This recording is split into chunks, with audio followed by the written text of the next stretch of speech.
Famanana tolo-dalana ho fampandrosoana ny fitrandrahana madinika ny petite mine ny syndicat SPMM sy ny fivondronana FEDMIN nampahafantarina tamin'ny fampalalam-baovao androany ireo teboka lehibe izay mandrafitra ity olo-dalana izany ho azy ireo dia arian'ny pirenena avokoa ny arena izay misy eto amin'ny firenentsika raha hoatrany fanadidina.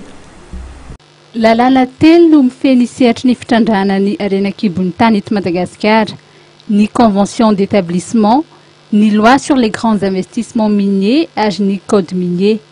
Ilaina raha ny voalazan'ny syndicat SPMM na ny syndicat des petites mines à Madagascar sy ny FEDMIN, Fédération des associations, groupements, coopératives des mines et associations connexes, ny ananan'ny fitrandrahana madinika lalana ho azy. Antony nahatonga azy ireo amolavola tolo-dalana ho fampandrosoana ny petite mine mba hitondra tombotsoa isa-paritra sy ampivoatra ny toe-karem-pirenena. Tsy mahavaly ny arabeazany etaeta ny mpanarah izany ny code minier amin'izao fotoana izao ka mila fanavozana.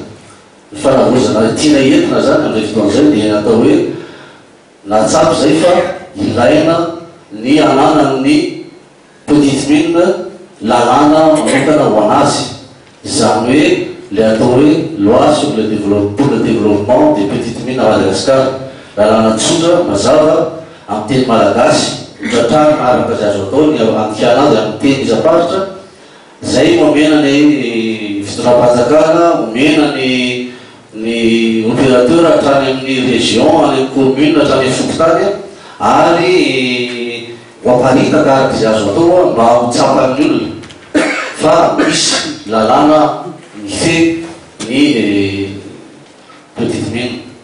Misy fehi-kevitra roambe folo lehibe mandrafitra ny tolo-dalana io, zany hoe ny fantatsika dikany hoe petite mine dia ireo akora ambany tany vato amin'ny endriny maro samihafa sy métaux précieux ao anatin'izany ny volamena.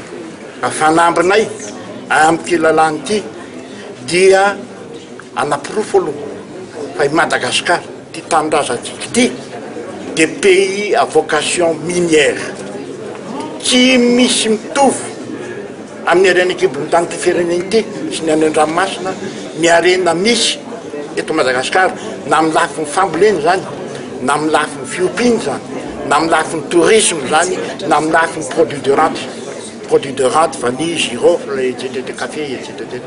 Tsy mifanakaiky ary very lavy de lavitra par rapport amin'ny arena akibon'ny tany ty firenena ity. Anisan'ny voalaza ao anatin'izany tolo-dalana izany ohatra fa ny fitrandrahana madinika dia natokana ho an'ny teratany na ny orinasa malagasy irery ihany. Raha ny atotanisa navoaka ny banky iraisam-pirenena dia retapitrisa eo ireo mpitrandraka madinika. Ny ray etsy dia manao izany asa izany ho fivelomana mandavataona ary ray etsy eo no manao izany ho karazana asa antselika. Tamin'ny taona 7 izay naambony ny vidiny akora ny arena kibon'ny tanin'ny Madagasikara, na izany ireo avy amin'ny fitrandrahana lehibe na ihany koa ireo petite mine dia mitovy amin'ny arikarena faobe ao anatin'ny zadiny taona raha ny fantatra androany.